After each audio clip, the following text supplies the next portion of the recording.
Dorian, you want to add in? Yeah. Hi, Paul. Hi, Dora. Tan.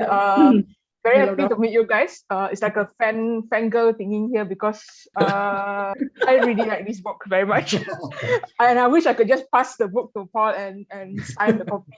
Now, reflecting on what all of you have said, including Pak Din, very nice microphone there.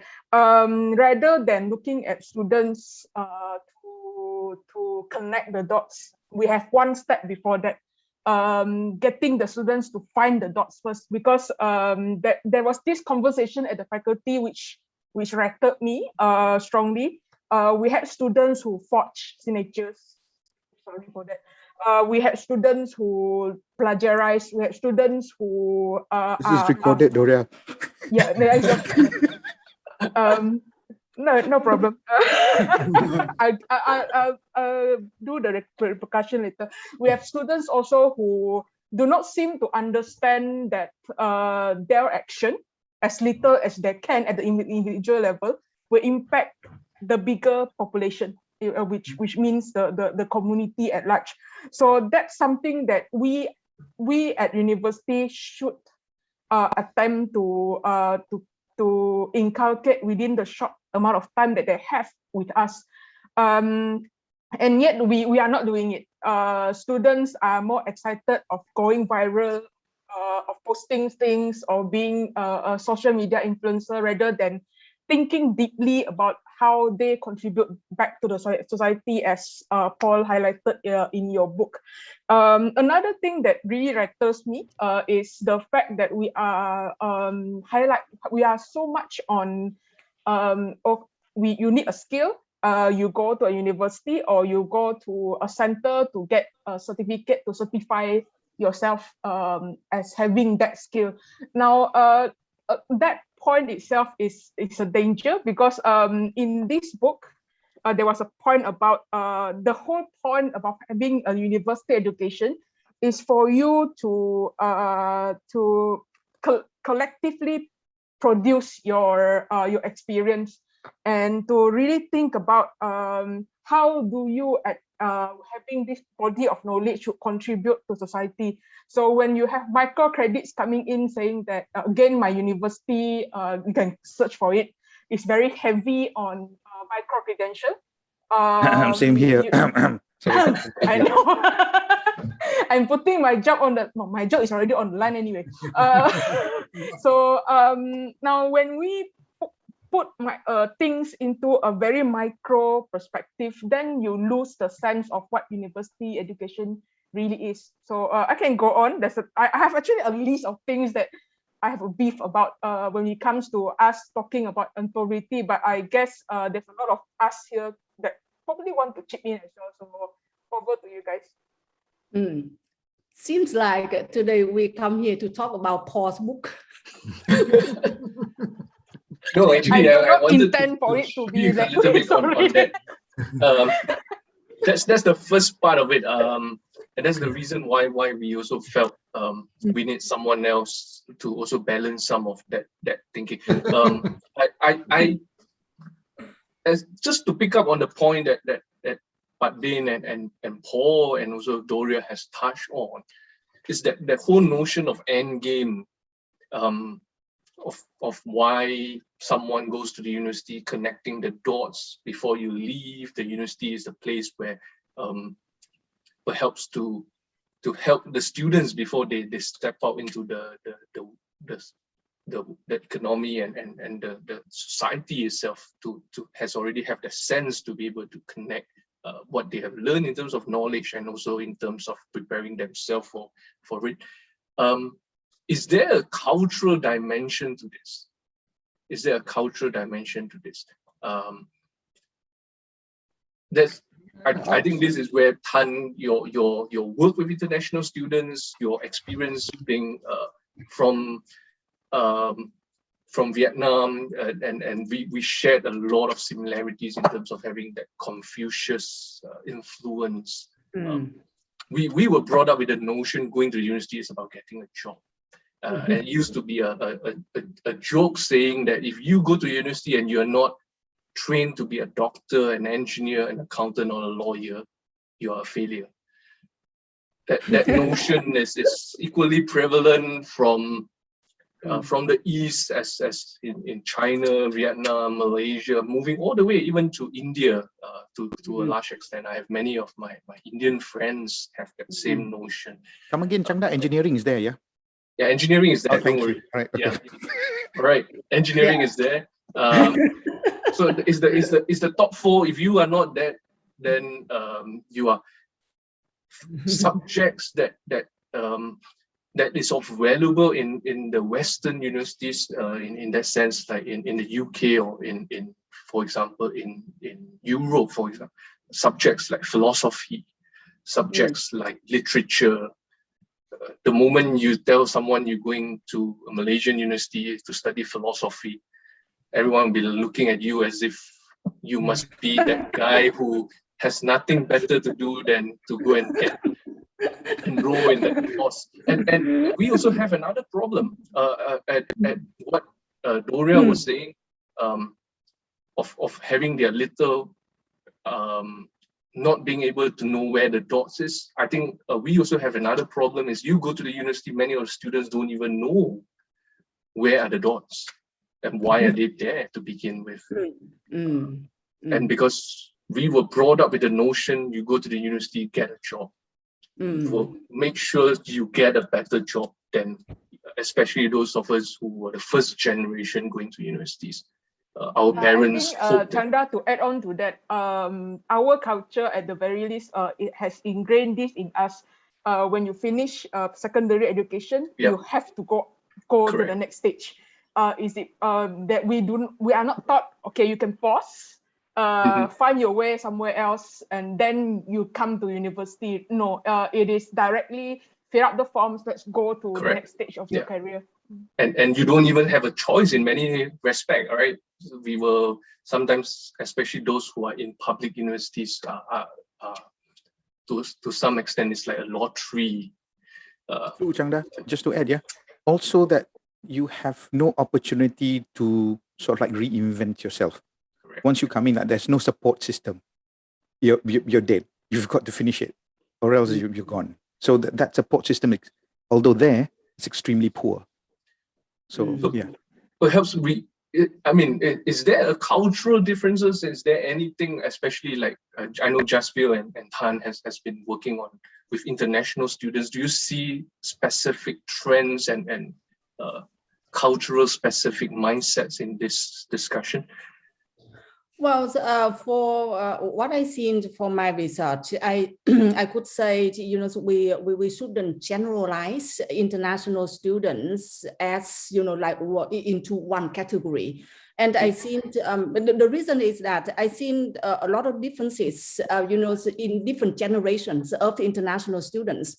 So in the old days, maybe like 1 or 2 generations before, it was quite right when we say like international students were kind of like, like come to university to become a doctor, to become an engineering, to become a pharmacist, etc. But I'm not so sure about other people's research, but for my research, I found international students, this generation, what they want, from education is more complicated than, a job and a career. And especially after maybe it's like 3 years of their graduation, maybe because like you already know a large number of international students now, they are self-funded, right? So, when they graduate, of course, the first thing they want is, to find a job, to return to their investment. But after a while, like 3 years or especially 5 years, I see they change a lot. A lot of them today, they have, many other expectations, like, for themselves, like, they want to explore, they want to learn, they want to engage with knowledge, they want, what we call in Chinese, we call suchi. Yeah, suchi is it correct? The concept suchi. Yeah, so that means the whole person, development. So they want to obtain, a full package of a lot of qualities. It's not only about, like having a job, a stable job. So that's why, just before I say, when I look into, after 3 years and 5 years, a large number of international students, they want to leave Australia, either, and a large number of them want to go to the US and want to go to the UK. And the main reason is that they want to explore new culture. And they say going to Europe, it's the hub, for a lot of different cultural values so that they can grow. So you can see, so they don't see it having a stable job as, like somebody successful, after graduate. So that, I don't know, so if we talk about, we keep thinking about, the traditional concept of Asians, so like come to universities and then find a stable job, especially, like the elite or, the good jobs. I don't think the concept is correct, especially, so for the young generation. I'm not so sure if Chance, you found the same thing from your research. Yeah. I like what you said, Tan, that we cannot generalize or homogenize international students because they come from different cultures. So but based on my findings of international graduates from China, they want to stay here a few years ago, but for now, 3-4 years ago, they are going back home. And there are so many other factors, pull and push factors for them to go back home. But for South Asian graduates and international students, they still want to stay in Australia. They still want to get that, the dreamland jobs, because they come from a culture like, I want to do something good with my education.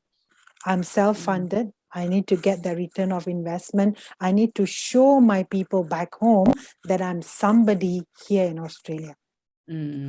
That's what the South Asian, the international students are talking about, relating their experiences in my research. Like Tan was saying, I interviewed Chinese graduates who are now working in China. Getting a job is just a stepping stone, but then they want to do bigger things after they have gotten their first jobs and all that. And remember, in China, there are a lot of FDIs, foreign direct investment companies, where they really like these international graduates because they know English, they can read, they can write, they can write tremendous reports in English. So that's where and international students coming to Malaysia, they know they cannot stay back in Malaysia on PR or gaining citizenship. They have even said that how they are contributing to their society through the knowledge and skills that they have acquired at Malaysian universities. And I think we should be proud of there's a glimmer of hope there, I would say, because and what the report or the policy reports are coming up from Malaysia, that they really want these international students to go back home and contribute to their society. It has got some trickling effect on them. I don't know who is doing the job, whether the academics or the university or whatever, but that's what is coming out from their own mouths when I interviewed them. And they're very clear of how they want to contribute to their own society, to their own community. And similarly, international students in China having the same connotation that they want to go back home, they know they cannot stay in China, and they want to contribute to the society and the community they come from. So these are the findings that I have gotten till now. Yes, just now Yas put up her hand. Yeah, please come in. Hi, Paul. Hi, Tan. Hello. Hi, the team members. Okay, same with Pak Din. I just got back home, basically. Now, I was listening to the conversation. I agree with CD and also Doria. In Malaysia, particularly, most of our students, they would want to finish as soon as possible, thinking that there is a job secured for them. Now, based on my experience working at the international office, quite a number of international students, not the full-time students, but those who are doing exchange, those who comes from Japan, from Korea, they would rather they don't mind extending their education.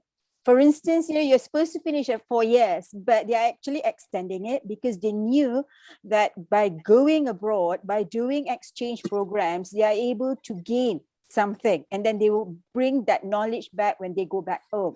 So unlike our local students, you know, when they knew the minute that even if we have the budget to send them abroad, the first thing that they would ask, will I be able to graduate on time?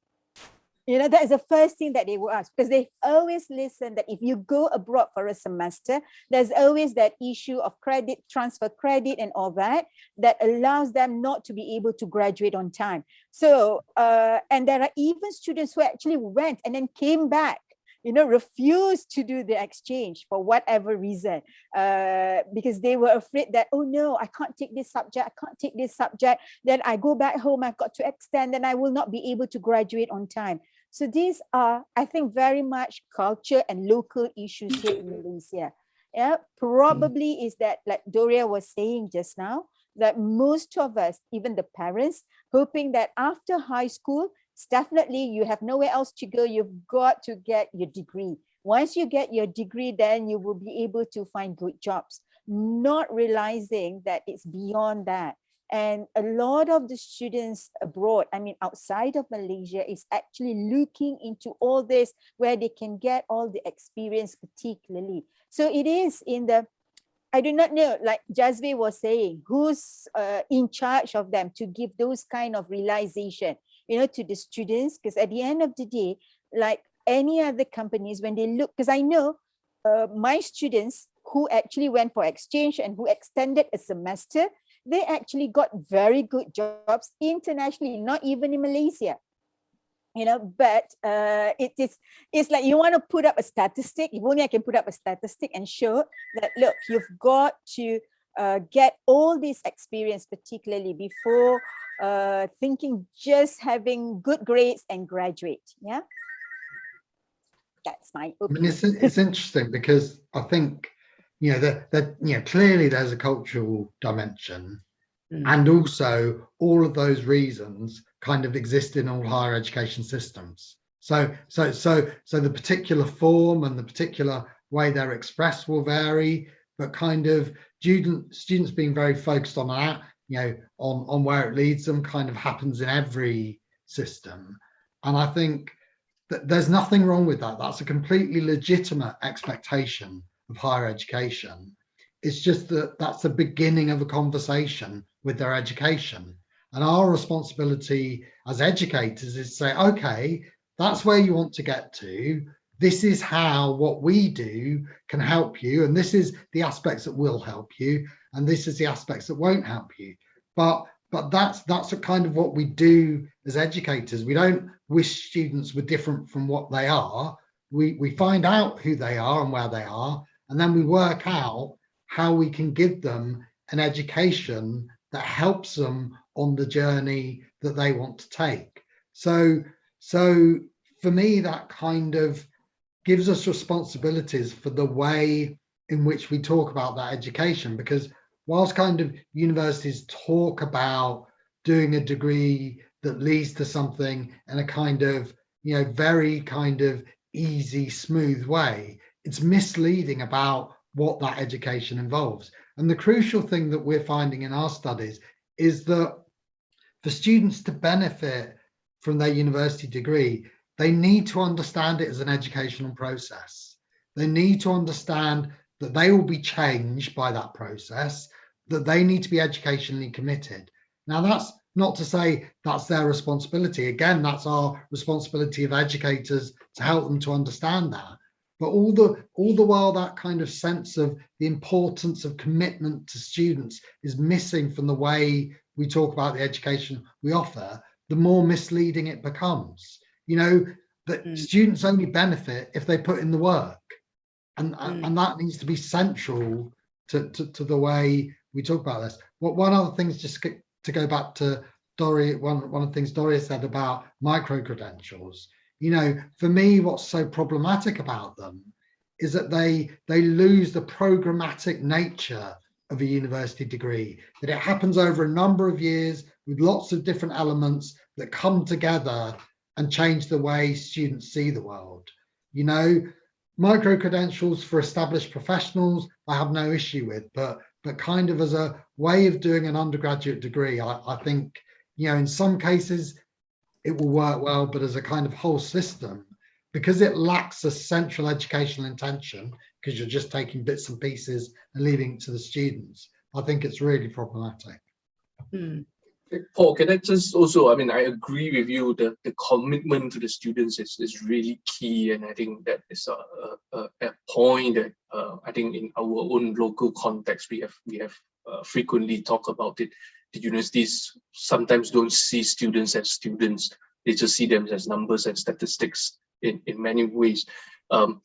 If we were to have that commitment, is there any sort of strategies or good practices that you can share with us on how academics can effectively engage students on that conversation? So I would change the language slightly, because I think good practice is really difficult, because it kind of implies that there's good ways of doing this and bad ways of doing this, and there's methods against that, and I'm not sure there are. But it comes back to the kind of thing I said earlier of, right, we have knowledge that informs our curriculum. It's designed in a particular way. So as academics, we need to know why our degree program is designed in the way that it is. Why is the knowledge on the curriculum included in the curriculum? If we don't know why, then it shouldn't be there. You know, unless, you know, so we need to really think carefully about that design, and how is it that we're bringing students in relationship to knowledge that's powerful, and that is a difficult process that will sometimes get right and sometimes get wrong. But we can only do that by talking to our students about their experiences, finding out which bits worked for them, which bits they didn't, talking to other professionals in the university. And that's the other reason that for me, good practice doesn't help, is because this is a messy process. And sometimes we'll change things and we'll go, oh God, why did I do that? And we'll rethink and we'll recalibrate. And that's how it is for everyone. You know, so sometimes we talk about teaching as if there are these teachers who are always brilliant. And it's just not true. Everyone has disastrous experiences of teaching. For my research, just something related to what Paul was saying, I found similar things about inviting students to become proactive and develop commitments to their own learning and take responsibilities. Because and then I argue, I say what universities are doing, I am not trying to say maybe it's like universities everywhere, but maybe it's in Australia, because I have experience. I've been working toward the marketing and gender policy, etc. And so sometimes I feel it's quite risky, because if you look at the university's website in Australia, so the first thing you see is how many percentage of our graduates getting job, right? Australia with Monash, I am from Monash, so I'm talking about Monash. We say maybe like 70% after 6 months, and maybe it's 80% or something after some other timeline. So what I found for my from my study, many students, especially international students, when they look at the high percentage of employment outcomes on university website, they feel they are safe, especially those coming to like good university like Monash, because they say look at the high percentage of employment outcome after 6 months or 1 year, I would be okay, I should be okay, so I should be safe. So whatever they do at university, they just listen to what the university tell them to do, and what educators, academics tell them to do. And when I look at their perceptions when they were still students and after they graduated, they was very different. Many students, they said, oh my gosh, after graduations, suddenly I realized I did not have a number of resources. And two of the resources, again, I just shared before, the social capital, social networks, and cultural capital. These two things, a lot of students, they talk about. So like I asked them, after graduate, how, they find people connection to help them with their career. many of them could not name 2 people as their referee. So, you know, when they went to placement and internship, because the universities, you know, keep talking about human capital, qualification degrees, and, you know, employability skills, whatever skills, and they do not talk about other resources. So, you know, when they went to the practicums and internship, that's base where they should develop some connections with industries, but because they were not aware of the importance of develop connection, especially like what I call relationship with significant others for their career. So, you know, they cause conflicts, you know, they fought with their mentors, they did not keep a good relationship. So after they graduate, they could not find any, you know, like positive connections for their career. So what I argue in my research, I say universities, we should be more authentic and honest to our students. At the moment, we are using what I call the solo responsibilities approach. That means university is a kind of thing like, you know, to like advertise our position, like come to us and like come to Monash, and then, you know, do a degree with us, you are fine, you will be fine after you graduate. And then I say that solo responsibility approach should change to what I call shared responsibility approach. So during, you know, our students, you know, study the programs, we should invite them to take responsibility, to explore, to develop, you know, a number of resources that university can't. Like, you know, like social connection, etc. University can't cover all of those things, but at least we should make them aware, you know, so of those things' importance. And then they can take responsibility. Yeah, so that's, you know, some things like, you know, Paul said, you know, it's not about, you know, like the whole responsibility for university, the process to build, you know, a number of resources. Yeah.